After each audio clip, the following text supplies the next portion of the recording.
ਦਰਸ਼ਕੋ break ਤੋਂ ਬਾਅਦ ਤੁਹਾਡਾ ਸਭ ਦਾ ਭਰਪੂਰ ਸਵਾਗਤ ਹੈ। ਸੋ ਵੀਅਰਸ ਗੱਲਬਾਤ ਕਰਨ ਜਾ ਰਹੇ ਕਿ ਕੈਨੇਡਾ ਸਰਕਾਰ ਨੇ ਕਿਹਾ ਹੈ ਕਿ ਉਹ ਭਾਰਤੀ ਡਿਪਲੋਮੈਟਾਂ ਦੀ ਪੂਰੀ ਤਰ੍ਹਾਂ ਸੁਰੱਖਿਆ ਕਰੇਗੀ। ਇਹ ਬਹੁਤ ਚੰਗੀ ਗੱਲ ਹੈ, ਪਰ ਕੈਨੇਡਾ ਸਰਕਾਰ ਆਪਣੇ ਸ਼ਹਿਰੀਆਂ ਨੂੰ ਭਾਰਤੀ ਦਹਿਸ਼ਤਗਰਦੀ ਦਾ ਸ਼ਿਕਾਰ ਬਣਨ ਤੋਂ ਰੋਕਣ ਲਈ ਕੀ ਉਪਰਾਲੇ ਕਰ ਰਹੀ ਹੈ। ਸੋ ਇਸ ਬਾਰੇ ਆਪਾਂ ਗੱਲਬਾਤ ਕਰਨ ਜਾ ਰਹੇ ਹਾਂ। ਸੋ ਅਸੀਂ ਚਾਹਾਂਗੇ ਕਿ ਤੁਸੀਂ ਇਸੇ ਤਰ੍ਹਾਂ ਬਣੇ ਰਹਿਣਾ, ਦੇਖਣ ਸੁਣਨ ਲਈ ਐਂਡ ਲਿਖਣ ਲਈ ਤੁਹਾਡਾ ਸਭ ਦਾ ਬਹੁਤ ਧੰਨਵਾਦ ਜੀ। ਡਾਕਟਰ ਸਾਹਿਬ ਕੀ ਵਿਚਾਰਾਂ ਨੇ? ਦੇਖੋ ਅਸੀਂ ਪਿਛਲੇ ਸੈਗਮੈਂਟਸ ਦੇ ਵਿੱਚ ਡਿਸਕਸ ਕੀਤਾ ਹੈ ਕਿ ਕਿਵੇਂ ਮੋਸਾਦ ਦੀ ਤਰਜ਼ ਦੇ ਉੱਤੇ ਇੰਡੀਅਨ ਖੁਫੀਆ ਏਜੰਸੀਆਂ ਨੇ ਨੌਨ ਸਟੇਟ ਐਕਟਰਸ ਨੂੰ ਇਸਤੇਮਾਲ ਕਰਕੇ, ਗੈਂਗਸਟਰਸ ਨੂੰ ਇਸਤੇਮਾਲ ਕਰਕੇ, ਟਾਰਗੇਟ ਕਿਲਰਸ ਨੂੰ ਇਸਤੇਮਾਲ ਕਰਕੇ ਜੋ ਲਾਹੌਰ, ਲੰਡਨ ਔਰ ਸਰੀ ਦੇ ਵਿੱਚ ਕੀਤਾ। ਇਸ ਤੋਂ ਬਾਅਦ ਖਾਸ ਤੌਰ 'ਤੇ ਸਰੀ ਦੀ ਘਟਨਾ ਜਿਹੜੀ ਗੁਰਦੁਆਰਾ ਸਾਹਿਬ ਕੰਪਲੈਕਸ ਦੇ ਵਿੱਚ ਹੋਈ ਔਰ ਬਿਲਕੁਲ ਫੁੱਲ ਪਬਲਿਕ ਗਲੇਅਰ ਦੇ ਵਿੱਚ ਹੋਈ, ਔਰ ਇੰਨਾ ਵਕਤ ਬੀਤਣ ਬਾਅਦ ਵੀ ਅਜੇ ਤੱਕ ਕੈਨੇਡਾ ਦੀਆਂ ਏਜੰਸੀਜ਼ ਜਿਹੜੀਆਂ ਨੇ ਉਹ ਉਸ ਸੱਚ ਨੂੰ ਬਾਹਰ ਨਹੀਂ ਲਿਆ ਸਕੀਆਂ। ਉਸ ਤੋਂ ਪਹਿਲਾਂ ਭਾਵੇਂ ਉਹਨਾਂ ਨਾਲ ਖਾਲਿਸਤਾਨੀ ਜਥੇਬੰਦੀਆਂ ਦੀ ਅਸਹਿਮਤੀ ਸੀ, ਰਿਪਦਮਨ ਸਿੰਘ ਮਲਕ ਉਹਨਾਂ ਦਾ ਮਰਡਰ ਵੀ ਜਿਸ ਹਾਲਾਤ ਦੇ ਵਿੱਚ ਹੋਇਆ, ਸਾਨੂੰ ਕਦੇ ਸ਼ੱਕ ਨਹੀਂ ਹੈ ਕਿ ਵੀ ਇਹ ਹਮੇਸ਼ਾ ਏਜੰਸੀਆਂ ਦਾ ਇੱਕ ਕਾਰਾ ਹੁੰਦਾ ਹੈ ਵੀ ਪਹਿਲਾਂ ਵਰਤੋ ਔਰ ਜਿਹਦੇ ਕੋਲ ਬਹੁਤ ਸਾਰੀ ਜਾਣਕਾਰੀ ਹੋਏ ਉਹਨੂੰ ਡੰਪ ਕਰੋ। ਲੇਕਿਨ ਜੇ ਇਸ ਦੇ ਰਿਐਕਸ਼ਨ ਦੇ ਵਿੱਚ ਜਿਹੜਾ ਸਿੱਖਾਂ ਨੇ ਮੰਗ ਕੀਤੀ ਕਿ ਭਾਈ ਕਾਤਲਾਂ ਨੂੰ ਫੜਿਆ ਜਾਏ, ਇੰਡੀਅਨ ਸਿਸਟਮ ਉਹਨਾਂ ਦੇ ਡਿਪਲੋਮੈਟ ਇਨਵੋਲਵਡ ਨੇ ਆਲਰੇਡੀ ਕੈਨੇਡਾ ਦੇ ਵਿੱਚ ਏਅਰ ਇੰਡੀਆ ਵਰਗਾ ਦਰਦਨਾਕ ਹਾਦਸਾ ਜਿਹੜਾ ਇੰਡੀਅਨ ਏਜੰਸੀਆਂ ਨੇ ਕਰਵਾਇਆ ਜਿਹਦੇ 'ਚ 329 ਦੇ ਕਰੀਬ ਬੇਗੁਨਾਹ ਮੁਸਾਫਰ ਮਾਰੇ ਗਏ ਸੀ। ਔਰ ਇਸ ਸਾਰੇ ਦੇ ਮੱਦੇਨਜ਼ਰ ਜ਼ਾਹਰ ਹੈ ਕਿ ਵੀ ਜਦੋਂ ਜਿਹੜਾ ਵਿਕਟਮ ਹੁੰਦਾ ਹੈ, ਜਿਸ ਦੇ ਉੱਤੇ ਜ਼ੁਲਮ ਹੋਇਆ ਹੁੰਦਾ ਹੈ, ਉਹ ਆਇਡੈਂਟੀਫਾਈ ਤਾਂ ਕਰਦਾ ਹੀ ਹੈ ਨਾ ਕਿ ਭਾਈ ਫਲਾਣੀ ਥਾਂ ਕੈਨੇਡਾ ਦਾ ਹਾਈ ਕਮਿਸ਼ਨਰ ਇਹ ਹੈ, ਅਮਰੀਕਾ ਦਾ ਇਹ ਹੈ, ਦੂਸਰਾ ਇਹ ਹੈ, ਔਰ ਇਹ ਜਿਹੜੇ ਨੇ ਸਾਡੇ ਇਸ ਸਾਰੇ ਦੇ ਲਈ ਹਿੰਸਾ ਦੇ ਲਈ ਜ਼ਿੰਮੇਵਾਰ ਨੇ, ਇਹਨਾਂ ਨੂੰ ਜਵਾਬਦੇਹ ਬਣਾਇਆ ਜਾਏ। ਔਰ ਉਹਨੂੰ ਇੰਡੀਅਨ ਸਿਸਟਮ ਨੇ ਇਸ ਅੰਦਾਜ਼ ਦੇ ਵਿੱਚ ਕੈਨੇਡੀਅਨ ਫੋਰਨ ਆਫਿਸ ਔਰ ਦੂਸਰਿਆਂ ਤੀਸਰਿਆਂ ਦੇ ਸਾਹਮਣੇ ਪ੍ਰੋਟੈਸਟ ਕੇ ਜੀ ਧਮਕੀਆਂ ਦੇ ਦਿੱਤੀਆਂ, ਡਿਪਲੋਮੈਟਾਂ ਦੀ ਜਾਨਾਂ ਖਤਰੇ 'ਚ ਨੇ। ਔਰ ਇਸ ਕਿਸਮ ਦਾ ਜ਼ਾਹਰ ਹੈ ਅਸੀਂ ਕਿਸੇ ਵੀ ਕਿਸਮ ਦੀ ਹਿੰਸਾ ਦੇ ਹੱਕ 'ਚ ਨਹੀਂ ਹਾਂ। ਅਸੀਂ ਰਿਪੀਟਡਲੀ ਔਰ ਜਦੋਂ ਡਿਪਲੋਮੈਟਸ ਦੀ ਜਾਂ ਦੂਸਰੇ ਗੱਲ ਹੁੰਦੀ ਹੈ ਉਹਨਾਂ ਦੀ ਤਾਂ ਐਕਸਟਰਾ ਪ੍ਰੋਟੈਕਸ਼ਨ ਹੁੰਦੀ ਹੈ ਆਲਵੇਜ਼, ਕਿਉਂਕਿ ਡਿਪਲੋਮੈਟ ਤਾਂ ਆਪਣੀ ਹਕੂਮਤ ਦੇ ਪੱਖ ਨੂੰ ਰੱਖਣ ਲਈ ਰਾਜਦੂਤ ਹੁੰਦੇ ਨੇ। ਉਹਨਾਂ ਦਾ ਇੱਕ ਆਪਣਾ ਉਹ ਤਾਂ ਜੇ ਡਿਪਲੋਮੈਟਾਂ ਤੋਂ ਕੋਈ ਬੰਦਾ ਮਰ ਜਾਏ ਤਾਂ ਤੁਸੀਂ ਉਹਨਾਂ ਦੇ ਮੁਕੱਦਮਾ ਵੀ ਨਹੀਂ ਕਰ ਸਕਦੇ, ਚਲਾ ਸਕਦੇ। ਉਹ ਤਾਂ ਇਸ ਕਿਸਮ ਦੇ ਹੋਲੀ ਬਣ ਜਾਂਦੇ ਨੇ। ਲੇਕਿਨ ਦੇਖਣ ਵਾਲੀ ਗੱਲ ਇਹ ਹੈ, ਔਰ ਅੱਜ ਕਿਉਂਕਿ ਮੈਂ ਇਹ ਇਸ ਲਈ ਡਿਸਕਸ ਕਰ ਰਿਹਾ ਕਿ ਕੈਨੇਡਾ ਦੀ ਗੌਰਮੈਂਟ ਨੇ, ਉਹਨਾਂ ਦਾ ਪਬਲਿਕ ਸੇਫਟੀ ਡਿਪਾਰਟਮੈਂਟ ਨੇ ਕਿਹਾ ਕਿ ਜੀ ਅਸੀਂ ਇਸ ਗੱਲ ਨੂੰ ਇਨਸ਼ੋਰ ਕਰ ਰਹੇ ਹਾਂ ਕਿ ਸਾਰੀ ਡਿਪਲੋਮੈਟਿਕ ਰਿਪਰੈਜ਼ੈਂਟੇਟਿਵਸ ਨੇ ਜਿਹੜੇ ਕੰਟਰੀਜ਼ ਦੇ, ਉਹਨਾਂ ਦੀ ਜਿਹੜੀ ਹੈ ਸਿਕਿਉਰਿਟੀ ਸੇਫਟੀ ਨੂੰ ਯਕੀਨੀ ਬਣਾਇਆ ਜਾਏ। ਉਹਨਾਂ ਨੇ ਜਿਹੜਾ ਸਟੇਟਮੈਂਟ ਦਿੱਤੀ ਹੈ, there is no place in Canada for the incitement of violence. Law enforcement has been engaged following the circulation of an online video in relation to threats against Indian diplomatic officials. Public Safety Canada said on platform X, formerly known as Twitter. ਜਿਹਨੂੰ ਅੱਗੇ Twitter ਕਿਹਾ ਜਾਂਦਾ ਸੀ, ਉਹਦਾ ਨਾਂ ਉਹਨੇ Allen Musk ਨੇ X ਰੱਖ ਦਿੱਤਾ ਹੈ। ਇਸ ਦੇ ਉੱਤੇ ਉਹਨਾਂ ਨੇ ਸਟੇਟਮੈਂਟ ਦਿੱਤੀ ਹੈ ਕਿ ਜੀ ਅਸੀਂ Canadian law enforcement and government continue to work to ensure the safety and security of all diplomatic representatives in Canada. ਕਿ ਸਾਰੇ ਡਿਪਲੋਮੈਟਾਂ ਦੀ ਕੈਨੇਡਾ ਜਿਹੜੇ ਨੇ ਸੇਫਟੀ ਸਿਕਿਉਰਿਟੀ ਦੇ ਲਈ ਅਸੀਂ ਜਿਹੜਾ ਹੈ ਉਹ ਸਾਡਾ ਫਰਜ਼ ਹੈ, ਅਸੀਂ ਉਹਨੂੰ ਕਰ ਰਹੇ ਹਾਂ। ਔਰ ਹਵਾਲੇ ਪਬਲਿਕ ਸੇਫਟੀ ਕੈਨੇਡਾ ਨੇ ਉਸ ਵੀਡੀਓ ਦਾ ਹਵਾਲਾ ਦਿੱਤਾ ਹੈ ਜਿਹੜੀ ਸਿੱਖਸ ਫਾਰ ਜਸਟਿਸ ਵੱਲੋਂ ਜਿਹੜੀ ਹੈ ਸੀ ਕਿ ਭਾਈ ਆ ਨੇ ਕਰਾਉਣ ਵਾਲੇ। ਹੁਣ ਅਸੀਂ ਸਮਝਦੇ ਹਾਂ ਵੀ ਬਿਲਕੁਲ ਅਸੀਂ ਇਸ ਨਾਲ ਸਹਿਮਤ ਹਾਂ ਕਿ ਕਿਸੇ ਵੀ ਮੁਲਕ ਦੀ ਸਰਜ਼ਮੀਨ ਦੇ ਉੱਤੇ ਕੋਈ ਵਾਇਲੈਂਸ ਨਹੀਂ ਹੋਣੀ ਚਾਹੀਦੀ।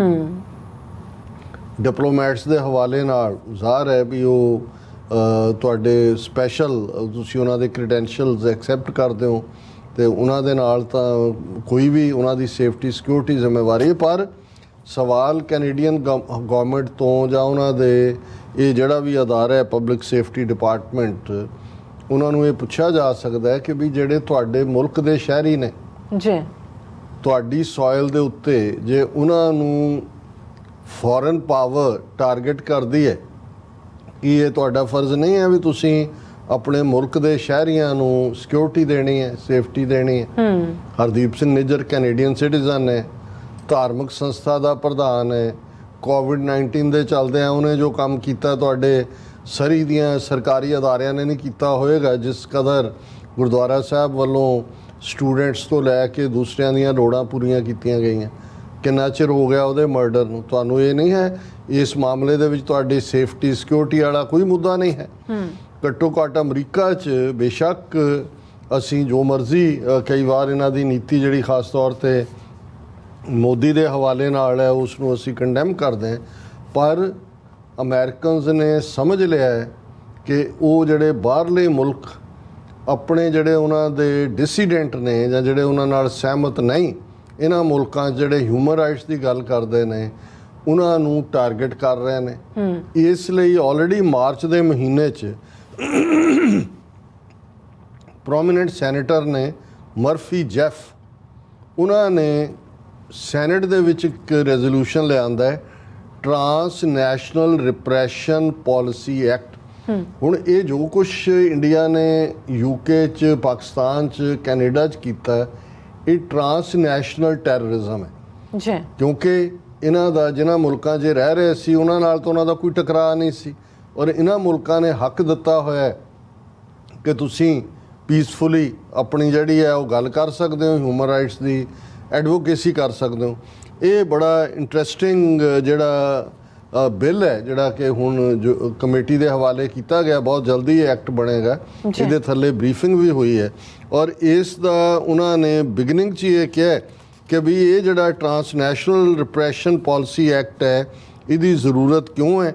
ਉਹਨਾਂ ਨੇ ਕਿਹਾ ਕਿ Congress finds the following transnational repression against individuals who live outside their countries of origin, prominent or vocal anti-regime figures and persons who provide aid and support to dissident।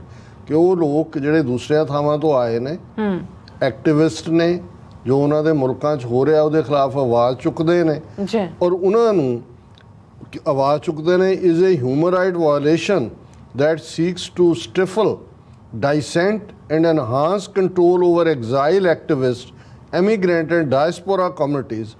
ਉਹਨਾਂ ਨੇ ਕਿਹਾ ਵੀ ਇਹ ਜਿਹੜੀਆਂ ਹਕੂਮਤਾਂ ਦੇ ਖਿਲਾਫ ਉਹ ਬੋਲਦੇ ਨੇ ਉਹ ਉਹਨਾਂ ਮੁਲਕਾਂ 'ਚ ਆ ਕੇ ਉਹਨਾਂ ਨੂੰ ਕਿਸ ਕਿਸ ਤਰੀਕੇ ਨਾਲ ਟਾਰਗੇਟ ਕਰ ਰਹੀਆਂ ਨੇ ਔਰ ਉਹਨਾਂ ਦੀ ਆਵਾਜ਼ ਨੂੰ ਜਿਹੜਾ ਉਹ ਥ੍ਰੋਟਲ ਕਰ ਰਹੀਆਂ ਐਕਸਟਰਾ ਜੁਡੀਸ਼ੀਅਲ ਕਿਲਿੰਗਸ। ਹੁਣ ਇਹ ਜੋ ਕੁਛ ਲਾਹੌਰ, ਲੰਡਨ ਔਰ ਸਰੀ 'ਚ ਹੋਇਆ ਇਹ ਇਸ ਬਿੱਲ ਦੀ ਕੈਟਾਗਰੀ 'ਚ ਆਉਂਦਾ ਹੈ। ਔਰ ਇਸ ਲਈ ਜਦੋਂ ਅਸੀਂ ਮਿਸਟਰ ਟ੍ਰੈਂਟ ਐਕਸ ਕਾਂਗਰਸਮੈਨ ਦੀ ਸਟੇਟਮੈਂਟ ਵੀ ਦਿੱਤੀ ਸੀ ਕਿ ਜੇ ਅਮਰੀਕਾ 'ਚ ਤੁਸੀਂ ਇਸ ਕਿਸਮ ਦਾ ਕੋਈ ਡੇਅਰ ਕੀਤਾ ਤੇ ਇਹ ਫਿਰ ਤੁਸੀਂ ਆਪਣੀ ਔਕਾਤ ਜਾਣ ਲਿਓ ਵੀ ਅਸੀਂ ਤੁਹਾਡੇ ਨਾਲ ਕੀ ਕਰਾਂਗੇ, ਉਹਨੂੰ ਅਮਰੀਕਾ ਦੀ ਸੋਵਰਨਟੀ ਤੇ ਹਮਲਾ ਮੰਨਿਆ ਜਾਏਗਾ। ਆਲਰੇਡੀ ਇਸ ਲੈਵਲ ਦਾ ਬਿੱਲ ਜਿਹੜਾ ਹੈ ਟਰਾਂਸਨੈਸ਼ਨਲ ਰਿਪਰੈਸ਼ਨ ਪਾਲਿਸੀ ਐਕਟ ਉਹ ਸੈਨੇਟ ਦੇ ਵਿੱਚ ਹੈ। ਉਹਨਾਂ ਨੇ ਕਿਹਾ ਵੀ ਇਹ ਜਿਹੜੀਆਂ ਹਕੂਮਤਾਂ ਨੇ ਕੀ ਕਰ ਸਕਦੀਆਂ ਨੇ ਐਕਸਟਰਾ ਜੁਡੀਸ਼ੀਅਲ ਕਿਲਿੰਗਸ, ਕਿ ਇੱਥੇ ਵੀ ਉਹ ਕਿਲਿੰਗਸ ਕਰ ਰਹੀਆਂ ਨੇ। ਫਿਜ਼ੀਕਲ ਅਸੌਲਟਸ ਐਂਡ ਇੰਟੀਮੀਡੇਸ਼ਨ, ਤੁਹਾਡੇ ਤੇ ਹਮਲਾ ਕਰਵਾ ਦਿੱਤਾ, ਤੁਹਾਨੂੰ ਕਿਸੇ ਪਬਲਿਕ ਗੈਦਰਿੰਗ ਦੇ ਵਿੱਚ ਜਿਹੜਾ ਉਹ ਹਿਊਮਿਲੇਟ ਕੀਤਾ। ਅਨਲਾਫੁਲ ਡਿਟੈਂਸ਼ਨਸ, ਵੀ ਤੁਹਾਡੇ ਤੇ ਲਾਤਾ ਉਹ ਐਕਸਟ੍ਰੈਡੀਸ਼ਨ ਲਾਤੀ, ਉਹਨੂੰ ਇੰਟਰਪੋਲ ਨੂੰ ਕਹਿ ਦਿੱਤਾ ਔਰ ਉਹਨਾਂ ਨੂੰ ਤੁਸੀਂ ਡਿਟੈਂਸ਼ਨਸ ਕਰ ਰਹੇ ਹੋ। ਅਨਲਾਫੁਲ ਡਿਪੋਰਟੇਸ਼ਨਸ, ਕਿ ਤੁਸੀਂ ਮੰਗੋ ਜੀ ਇਹਨੂੰ ਡਿਪੋਰਟ ਕਰੋ, ਜਿਵੇਂ ਹੁਣ ਉਹ ਅਵਤਾਰ ਸਿੰਘ ਖੰਡਾ ਨੂੰ 2015 ਦੇ ਵਿੱਚ ਜਦੋਂ ਮੋਦੀ ਆਂਦਾ ਉੱਥੇ ਯੂਕੇ 'ਚ ਉਹਦੀ ਮੰਗ ਰਿਹਾ ਕਿ ਜੀ ਇਹ ਸਾਡੇ ਹਵਾਲੇ ਕਰੋ। ਤੁਸੀਂ ਅੰਦਾਜ਼ਾ ਲਾਓ ਜੇ ਨਹੀਂ ਹੁੰਦਾ ਤੇ ਮੋਸਾਦ ਦੀ ਤਰਜ਼ ਤੇ ਉਹਨੂੰ ਕਿਵੇਂ ਜਿਹੜਾ ਐਲੀਮੀਨੇਟ ਕੀਤਾ ਜਾਂਦਾ। ਅਨਐਕਸਪਲੇਨਡ ਔਰ ਐਨਫੋਰਸਡ ਡਿਸਅਪੀਅਰੈਂਸਿਸ, ਕਿ ਕਿਸੇ ਪਾਸੇ ਵੀ ਡਿਸਅਪੀਅਰ ਕਰ ਦਿਓ। ਫਿਜ਼ੀਕਲ ਔਰ ਆਨਲਾਈਨ ਸਰਵੇਲੈਂਸ ਔਰ ਸਟਾਕਿੰਗ, ਹੁਣ ਅਸੀਂ ਦੇਖ ਰਹੇ ਹਾਂ ਕਿ ਫਿਜ਼ੀਕਲ ਔਰ ਸਰਵੇਲੈਂਸ ਉਹ ਜਿਹੜਾ ਉਹਨਾਂ ਨੇ ਜਿਸ ਕਿਸਮ ਦਾ ਉਸ ਸਪਾਈ ਮਾਲਵੇਅਰ ਮੋਸਾਦ ਤੋਂ ਲਿਆ, ਪੈਗਾਸਸ ਦਾ ਕਿਵੇਂ ਵੜ ਗਏ ਉਹਨਾਂ ਇੱਥੇ ਵੀ ਹਰ ਐਕਟੀਵਿਟੀ ਜਿਹੜਾ ਐਕਟਿਵਿਸਟ ਹੈ ਉਹਦੇ 'ਚ ਇੰਡੀਅਨ ਏਜੰਸੀਆਂ ਉਹਨੂੰ ਜਿਹੜੀਆਂ ਨੇ ਉਹ ਮੋਨੀਟਰ ਕਰ ਰਹੀਆਂ ਨੇ। ਫਿਰ ਉਹਨਾਂ ਨੇ ਕਿਹਾ ਕਿ ਵੀ ਇਹ ਇੰਟੀਮੀਡੇਸ਼ਨ ਬਾਈ ਡਿਪਲੋਮੈਟਿਕ ਪਰਸਨਲ, ਗਵਰਨਮੈਂਟ ਆਫੀਸ਼ੀਅਲਸ ਔਰ ਪ੍ਰੋਕਸੀਜ਼, ਤੁਸੀਂ ਜਾਣਦੇ ਹੋ ਜੀ ਤੁਹਾਨੂੰ ਵੀਜ਼ਾ ਨਹੀਂ ਦੇਣਾ, ਤੁਹਾਡਾ ਪਾਸਪੋਰਟ ਨਹੀਂ ਹੈ, ਤੁਸੀਂ ਮੁਜ਼ਾਹਰੇ 'ਚ ਆਏ ਹੋ, ਤੁਸੀਂ ਖਾਲਿਸਤਾਨ ਦਾ ਕੰਮ ਕਰਦੇ ਹੋ। ਅਨਲਾਫੁਲ ਐਸੈਟ ਫਰੀਜ਼ਸ, ਕਿ ਜੀ ਤੁਹਾਡੇ ਅਕਾਊਂਟ ਫਰੀਜ਼ ਕਰ ਲਏ, ਜਿਵੇਂ ਬਹੁਤ ਸਾਰੇ ਉਹਨਾਂ ਦੇ ਕਰਦੇ ਨੇ। Digital threats such as cyber attacks, targeted surveillance and spyware online harassment intimidation. ਔਰ ਇਹ ਜਿਹੜਾ ਹੈ ਕੋਰਜਨ ਬਾਈ ਪ੍ਰੋਕਸੀ, ਹੁਣ ਇਹ ਕੀ ਹੈ ਉਹਦੇ 'ਚ, ਸੱਚ as harassment of threats or harm to family and associates of such private individuals who remain in the country of origin. ਇਹ ਜੋ ਹੁਣ NIA ਨੇ ਕੀਤਾ ਹੈ, ਜਿਹੜੇ ਤੁਹਾਡੇ ਰਿਸ਼ਤੇਦਾਰ ਉੱਥੇ ਨੇ ਕੰਟਰੀ ਆਫ ਓਰੀਜਨ 'ਚ, ਉਹਨਾਂ 'ਤੇ ਰੇਡ ਕਰੋ, ਉਹਨਾਂ ਨੂੰ ਕਹੋ ਜੀ ਤੁਹਾਡੇ ਬੰਦੇ ਉੱਥੇ ਕਰ ਰਹੇ ਨੇ, ਉਹਨਾਂ ਨੂੰ ਬੰਦ ਕਰੋ। ਇਹ ਵੀ ਇਸ ਬਿੱਲ ਦੀ ਪ੍ਰਵਿਊ 'ਚ ਆਉਂਦਾ ਹੈ। ਸਿਲੈਂਡਰ ਐਂਡ ਲਿਬਲ ਟੂ ਡਿਸਕ੍ਰੈਡਿਟ ਇੰਡੀਵਿਜੂਅਲ, ਝੂਠੀਆਂ ਕਹਾਣੀਆਂ ਟਾਊਟ 'ਚ ਖੜੇ ਕਰ ਦਿਓ, ਜਿਵੇਂ ਸਿੱਖਾਂ 'ਚ ਵੀ ਖੜੇ ਕੀਤੇ ਨੇ, ਤੁਹਾਡੀ ਕਰੈਕਟਰ ਅਸੈਸੀਨੇਸ਼ਨ ਕਰੋ। ਦੂਜਾ, ਸੋ ਇਹ ਲੰਬਾ ਚੌੜਾ ਬਿੱਲ ਹੈ ਜਿਹੜੇ ਪਾਸ। ਪਰ ਮੈਂ ਇਹ ਸਮਝਦਾ ਵੀ ਜਦੋਂ ਮੈਂ ਕੈਨੇਡਾ ਨੂੰ ਇਹ ਚੈਲੰਜ ਕੀਤਾ, ਉਹਨਾਂ ਦੇ ਜਿਹੜਾ ਵੀ ਉਹ ਸੇਫਟੀ, ਪਬਲਿਕ ਸੇਫਟੀ ਕੈਨੇਡਾ ਜਾਂ ਉਹਨਾਂ ਦੀ ਹਕੂਮਤ ਦੇ ਅਦਾਰੇ ਨੇ, ਕਿ ਅਮਰੀਕਾ 'ਚ ਘੱਟੋ ਘੱਟ ਇਹਨਾਂ ਦੇ ਲਾਅ ਮੇਕਰਸ ਨੇ ਸਮਝ ਲਿਆ ਕਿ ਟਰਾਂਸਨੈਸ਼ਨਲ ਰਿਪਰੈਸ਼ਨ ਕੀ ਹੁੰਦੀ ਹੈ, ਔਰ ਟਰਾਂਸਨੈਸ਼ਨਲ ਰਿਪਰੈਸ਼ਨ ਨੂੰ ਰੋਕਣ ਦੇ ਲਈ ਉਹ ਤਾਂ ਲੈ ਆਏ ਬਿੱਲ। ਤੁਸੀਂ ਕੀ ਕਰ ਰਹੇ ਹੋ? ਤੁਸੀਂ ਉਹਨੂੰ ਇੰਡੀਆ ਨੂੰ ਖੁਸ਼ ਕਰਨ ਤੇ ਲੱਗੇ ਹੋ ਜੀ ਅਸੀਂ ਤੁਹਾਡੀ ਬੜੀ ਸੇਫਟੀ ਦਾ ਧਿਆਨ ਰੱਖ ਰਹੇ। ਜ਼ਰੂਰ ਰੱਖੋ, ਉਹ ਸੇਫ ਹੋਣੇ ਚਾਹੀਦੇ ਨੇ। ਸਾਨੂੰ ਫੀਅਰ ਹੈ ਕੱਲ੍ਹ ਨੂੰ ਇਹ ਖੁਦ ਹੀ ਕੁਛ ਇੰਡੀਅਨ ਕਰਵਾ ਕੇ ਸਿੱਖਾਂ ਦੇ ਖਾਤੇ 'ਚ ਹੁਣੇ ਪਵਾ ਦੇਣਗੇ ਉਹਨੂੰ। ਪਰ ਤੁਸੀਂ ਇਹ ਦੇਖੋ ਕਿ ਕੈਨੇਡੀਅਨ ਸੋਇਲ ਦੇ ਉੱਤੇ ਜਿਹੜਾ ਇੰਡੀਅਨ ਟੈਰਰਿਜ਼ਮ ਹੈ ਉਹਦੇ ਲਈ ਤੁਸੀਂ ਕੀ ਕਰ ਰਹੇ ਹੋ? ਮੈਸੇਜ। ਹਾਂਜੀ, ਸੋ SF ਹੀਰ ਜੀ ਕਹਿੰਦੇ ਨੇ good morning doctor Sahib and madam ਸਾਹਿਬਾ। ਤੇ ਔਰ ਇੱਦਾਂ ਸਾਨੂੰ ਲਿਖਿਆ ਜਸਕੀਰਤ ਸਿੰਘ ਜੀ, ਵਾਹਿਗੁਰੂ ਚੜ੍ਹਦੀ ਕਲਾ ਰੱਖਣ। N ਸੇਖੋਂ, ਹਰਦੀਪ ਸਿੰਘ, ਬਲਜੀਤ ਵਰੈਚ ਐਂਡ ਇਸੇ ਤਰ੍ਹਾਂ ਬਲੈਕੀਆ ਗੇਮਿੰਗ, ਔਰ ਸਾਨੂੰ ਇਹ ਸਾਰੇ ਜਣੇ ਫਤਿਹ ਬੁਲਾਉਂਦੇ ਨੇ। ਬਹੁਤ ਬਹੁਤ ਸ਼ੁਕਰੀਆ ਇਹਨਾਂ ਦਾ। ਜ਼ੁਬੇਰ ਸਾਹਿਬ ਅੱਜ ਜਿਹੜੇ ਨੇ ਉਹ ਲੇਟ ਆਏ ਨੇ, ਸੋ ਫਿਰ ਵੀ ਵੈਲਕਮ। ਸੋ ਹਰਦੀਪ ਸਿੰਘ ਕਹਿੰਦੇ ਨੇ ਖਾਲਸਾ ਜ਼ਿੰਦਾਬਾਦ, N ਸੇਖੋਂ ਖਾਲਸਾ ਜ਼ਿੰਦਾਬਾਦ। ਐਂਡ ਇਸੇ ਤਰ੍ਹਾਂ ਨਰਮਈ ਪੰਥੀ ਲਿਖਦੇ ਨੇ justice should prevail not only in India India but across the globe. And ਇਸੇ ਤਰ੍ਹਾਂ ਸਾਡੇ ਕੋਲ ਮੈਸੇਜ ਹੈ ਬਲਕਾਰ ਸਿੰਘ, ਇਹ ਕਹਿੰਦੇ ਨੇ 753 ਘਰ ਢਾਹ ਦਿੱਤੇ ਗਏ ਨੇ ਕੱਲ੍ਹ ਤੱਕ ਬਾਬਾ ਜੀ। ਸੋ ਪਲਵਿੰਦਰ ਸਿੰਘ ਜੀ ਕਹਿੰਦੇ ਨੇ ਕਿ ਸਿੱਖ ਰਾਸ਼ਟਰਪਤੀ ਸਿੱਖਾਂ ਦਾ ਘਾਣ, ਮੁਸਲਮਾਨ ਰਾਸ਼ਟਰਪਤੀ ਮੁਸਲਮਾਨਾਂ ਦਾ ਘਾਣ, ਆਦੀਵਾਸੀ ਰਾਸ਼ਟਰਪਤੀ ਆਦੀਵਾਸੀਆਂ ਦਾ ਘਾਣ। ਸੋ ਇਸੇ ਤਰ੍ਹਾਂ HD ਖਾਲਸਾ ਜ਼ਿੰਦਾਬਾਦ ਕਹਿੰਦੇ ਨੇ। ਔਰ ਸਰਮੁਖ ਮੁੰਦਰਾ ਜੀ ਵੀ ਸਾਨੂੰ ਫਤਿਹ ਬੁਲਾਉਂਦੇ ਨੇ ਔਰ ਖਾਲਸਾ ਜ਼ਿੰਦਾਬਾਦ ਕਹਿੰਦੇ ਨੇ। ਔਰ ਰਾਣਾ ਆਬਿਦ ਜਿਹੜੇ ਨੇ ਉਹ love to see you doctor sahib from Pakistan, welcome, ਸ਼ੁਕਰੀਆ। ਐਂਡ ਅਮਰਜੀਤ ਸੈਣੀ ਵੀ ਫਤਿਹ ਬੁਲਾਉਂਦੇ ਨੇ। ਐਂਡ ਇਸੇ ਤਰ੍ਹਾਂ ਬਲਕਾਰ ਸਿੰਘ ਜੀ ਕਹਿੰਦੇ ਨੇ ਰਾਜ ਬਿਨਾ ਨਾ ਧਰਮ ਚਲੇ ਹੈ, ਧਰਮ ਬਿਨਾ ਸਭ ਦਲੇ ਮਲੇ ਹੈ, ਖਾਲਸਾ ਜ਼ਿੰਦਾਬਾਦ, ਖਾਲਸਾ ਜ਼ਿੰਦਾਬਾਦ ਕਹਿੰਦੇ ਨੇ। ਔਰ ਉਹਨਾਂ ਦਾ ਫਿਰ ਮੈਸੇਜ ਹੈ, ਕਹਿੰਦੇ ਸਾਨੂੰ ਮਾਣ ਖਾਲਿਸਤਾਨੀ ਵੀਰਾਂ ਤੇ, ਵਾਹਿਗੁਰੂ ਜੀ ਇਹਨਾਂ ਤੇ ਮਿਹਰ ਭਰਿਆ ਹੱਥ ਰੱਖੇ। ਔਰ ਇਸੇ ਤਰ੍ਹਾਂ ਮੈਸੇਜ ਆਏਗਾ ਸਾਡੇ ਕੋਲ ਮਨਜੀਤ ਸਿੰਘ ਮਟਾਰੂ ਜੀ ਵੀ ਆਏ ਨੇ, ਇਹ ਵੀ ਖਾਲਸਾ ਜ਼ਿੰਦਾਬਾਦ ਕਹਿੰਦੇ ਨੇ। ਗੁਰਮੇਲ ਸਿੰਘ ਕਹਿੰਦੇ freedom is on the way. And ਇਹਨਾਂ ਦਾ ਫਿਰ ਮੈਸੇਜ ਆਏਗਾ ਹਮੇਸ਼ਾ ਤਰ੍ਹਾਂ ਆਜ਼ਾਦੀ ਹਾਲ ਹੈ ਵੀਰੋ, vote and support referendum 2020 very soon we are going to be a sovereign country again. ਫਿਰ ਉਹਨਾਂ ਦਾ ਮੈਸੇਜ ਖਾਲਸਾ ਜ਼ਿੰਦਾਬਾਦ, ਸਿੱਖਸ ਫॉर ਜਸਟਿਸ ਜ਼ਿੰਦਾਬਾਦ, ਲੌਂਗ ਲਿਵ TV84 ਪ੍ਰੋਗਰਾਮ ਸੱਚੋ ਸੱਚ। ਸੋ ਇਸੇ ਤਰ੍ਹਾਂ ਫਿਰ ਮੈਸੇਜ ਉਹਨਾਂ ਦਾ ਕਹਿੰਦੇ ਵਾਹਿਗੁਰੂ ਜੀ ਕਾ ਖਾਲਸਾ ਵਾਹਿਗੁਰੂ ਜੀ ਕੀ ਫਤਿਹ। Doctor Sahib and dear Neelam Kaur ji, thanks you are doing a great job for the Sikh nation, please keep it up, God bless you and your loved ones, so nice। ਮੈਂ ਘੜੀ ਵੱਲ ਦੇਖ ਰਿਹਾ, ਬਾਕੀਆਂ ਤੋਂ ਮਾਫੀ ਚਾਹੁੰਦੇ ਹਾਂ। ਅਸੀਂ ਥੋੜੇ ਜਿਹੇ ਮੈਸੇजेस ਫੇਸਬੁੱਕ ਤੇ ਵੀ ਲਵਾਂਗੇ। ਸਰ ਬਲਵਿੰਦਰ ਸਿੰਘ ਚੱਠਾ ਲਿਖਦੇ ਨੇ, ਉਹਨਾਂ ਨੇ ਤੁਹਾਨੂੰ ਵੀ ਮੈਨੂੰ ਵੀ ਫਤਿਹ ਬੁਲਾਈ ਹੈ। ਗੁਰਫਤਿਹ ਜੀ। ਕਿਉਂਕਿ ਸਿੱਖ ਨਿਕਲਿਆ, ਸਿੱਖੋ ਜਾਗੋ, ਅਜੇ ਵੀ ਸਮਾਂ ਆਪਣਾ ਦੇਸ਼ ਖਾਲਿਸਤਾਨ ਆਜ਼ਾਦ ਕਰਵਾਈਏ। ਅਗਸਤ 13 ਤੇ ਅਗਸਤ 15 ਨੂੰ ਵਾਸ਼ਿੰਗਟਨ DC ਵਿੱਚ ਖਾਲਿਸਤਾਨ ਵੰਗਾਰ ਅਤੇ ਆਜ਼ਾਦੀ ਰੈਲੀ ਵਿੱਚ ਸ਼ਾਮਲ ਹੋਈਏ। ਲੈ ਕੇ ਰਹਾਂਗੇ ਖਾਲਿਸਤਾਨ ਜ਼ਿੰਦਾਬਾਦ, TV84 ਜ਼ਿੰਦਾਬਾਦ। ਬਹੁਤ ਬਹੁਤ ਸ਼ੁਕਰੀਆ ਚੱਠਾ ਸਾਹਿਬ। ਹਾਂਜੀ, ਦਵਿੰਦਰ ਸੰਧੂ, ਮਨਿੰਦਰ ਸਿੰਘ, ਬਾਬਾ ਬੰਦਾ ਸਿੰਘ ਬਹਾਦਰ ਜਿਹੜੇ ਫੋਲੋਅਰ ਦੇ ਥੱਲੇ ਉਹਨਾਂ ਨੇ ਫਤਿਹ ਲਿਖੀ ਹੈ। ਗੁਰਫਤਿਹ ਜੀ। ਜਗਤਾਰ ਸਿੰਘ ਜੌ ਲਿਖਦੇ ਨੇ ਦੀਪਵੀਰ ਜੀ, ਅਸੀਂ ਸ਼ੱਕ ਕਰਕੇ ਵੀ ਕੀ ਕਰ ਸਕਦੇ ਹਾਂ, ਪਰ ਅੱਜ ਕਾਹਨ ਸਿੰਘ ਵਾਲੇ ਦਾ ਲਾਈਵ ਵੀ ਸੁਣਿਆ ਤਾਂ ਹੀ ਲਿਖਿਆ ਰੱਬ ਰਾਖਾ, ਬਾਕੀ ਸਿਆਣੇ ਕਹਿੰਦੇ ਸਹੁੰ ਦਈਏ ਜੀ ਦੀ, ਨਾ ਪੁੱਤ ਦੀ ਨਾ ਧੀ ਦੀ। ਜੌਲ ਸਾਹਿਬ ਸ਼ੁਕਰੀਆ ਲਿਖਣ ਦੇ ਲਈ। ਮੈਂ ਇਸ 'ਤੇ ਕੋਈ ਬਹੁਤਾ ਕਮੈਂਟ ਨਹੀਂ ਕਰਾਂਗਾ। ਫਿਰ ਦੀਪ ਸਿੰਘ ਕਹਿੰਦੇ ਨੇ ਹਜ਼ੂਰ ਸਾਹਿਬ ਵਾਲਾ ਤੇ ਵਿਚਾਰਾ ਬਲੀ ਦਾ ਬੱਕਰਾ ਹੈ, ਕਿਸੇ ਨਾ ਕਿਸੇ ਨੇ ਝਟਕਾ ਵੀ ਦੇਣਾ। ਦੇਖੋ ਅਸੀਂ ਇਸ ਕਿਸਮ ਦੀ ਗੱਲ ਤਾਂ ਨਹੀਂ ਕਹਿ ਸਕਦੇ, ਪਰ ਇੱਕ ਗੱਲ ਜ਼ਾਹਰ ਹੈ ਕਿ ਸਰਕਾਰੀ ਤੰਤਰ ਜਿਹੜਾ ਹੈ ਉਹਨੇ ਸਾਡੇ ਬਹੁਤ ਸਾਰੇ ਹਿੱਸੇ ਨੂੰ ਆਪਣੀ ਗ੍ਰਿਪ ਦੇ ਵਿੱਚ ਲੈ ਲਿਆ ਹੋਇਆ। ਜਗਤਾਰ ਸਿੰਘ ਜੌਲ ਫਿਰ ਲਿਖਦੇ ਨੇ ਕਿ ਡਾਕਟਰ ਸਾਹਿਬ ਸੰਸਦ 'ਚ ਮਾਨ ਸਾਹਿਬ ਸਪੀਕਰ ਤੋਂ ਸੰਗਰੂਰ 'ਚ ਫੈਕਟਰੀ ਮੰਗਦੇ ਨੇ, ਬਾਹਰ ਖਾਲਿਸਤਾਨ ਮੰਗਦੇ ਨੇ, ਕਦੇ ਮੋਦੀ ਸਾਹਿਬ ਦੀ ਤਾਰੀਫ ਵੀ ਕਰ ਜਾਂਦੇ ਨੇ, ਰੱਬ ਹੀ ਰੱਖ ਹੈ। ਨਹੀਂ ਜੌਲ ਸਾਹਿਬ, ਮੈਂ ਸਮਝਦਾ ਵੀ ਕੁਝ ਚੀਜ਼ਾਂ ਆਪਣੇ ਇੱਕ ਦਾਇਰਾ ਕਾਰ 'ਚ ਰਹਿੰਦਿਆਂ ਹੁੰਦੀਆਂ ਨੇ, ਇਵੇਂ ਨਹੀਂ ਸਾਨੂੰ ਦੇਖਣਾ ਚਾਹੀਦਾ। ਔਰ ਦੀਪ ਸਿੰਘ ਹੋਰਾਂ ਨੇ ਠੀਕ ਕਿਹਾ ਕਿ ਮਾਨ ਸਾਹਿਬ ਉੱਤੇ ਸ਼ੱਕ ਨਾ ਕਰੋ, ਜੋ ਕਰ ਰਹੇ ਨੇ ਠੀਕ ਕਰ ਰਹੇ ਨੇ। ਹਾਲਾਂਕਿ ਕਈ ਵਾਰ ਇਹ ਨਹੀਂ ਹੈ ਵੀ ਉਹਨਾਂ ਦੀ ਹਰ ਸਟੇਟਮੈਂਟ ਨਾਲ ਅਸੀਂ ਸਹਿਮਤ ਹੁੰਦੇ ਹਾਂ, ਪਰ ਲੈ ਦੇ ਕੇ ਉਹੀ ਸਾਡੀ ਆਵਾਜ਼ ਵੀ ਨੇ, ਉਹ ਬਾਹਰ ਹੋਣ ਅੰਦਰ ਹੋਣ। ਔਰ ਇੱਕ ਇਸ ਮੁੱਦੇ ਦੇ ਉੱਤੇ ਜਿਹੜਾ ਮੇਰਾ ਖਿਆਲ ਹੈ ਸਾਨੂੰ ਕਈ ਵਾਰ ਕੁਝ ਚੀਜ਼ਾਂ ਦੇਖ ਕੇ ਵੀ ਆਡਿਟ ਕਰਨ ਦੀ ਲਾਈਨ ਰੱਖਣੀ ਚਾਹੀਦੀ ਹੈ। ਬਾਈ ਐਂਡ ਲਾਰਜ ਰਵਿੰਦਰ ਸਿੰਘ, ਮੇਘਰਾਜ ਸਿੰਘ ਹੋਰਾਂ ਦੀ ਲਿਖਤ ਹੈ ਤਾਂ ਥੋੜੀ ਲੰਬੀ। एम जावेद बाबर, दीप सिंह, सोहन सिंह माल और जावेद बाबर नो हिंदू ना हिंदुस्तान, पंजाब दा हक खालिस्तान। अच्छा, पर मेघराज सिंह की बहुत लंबी नहीं है। वो कहते हैं जो हिंदू विद्वान ये कहते हैं कि सिख भी हिंदुओं का हिस्सा है, वे इस बात पर ऊपर ख़ास गौर करें, जैसे कि सिख हिंदुओं का हिस्सा कभी भी नहीं हो सकते, क्योंकि सिखों की विचारधारा मानवतावादी है और सिख बादशाह हैं।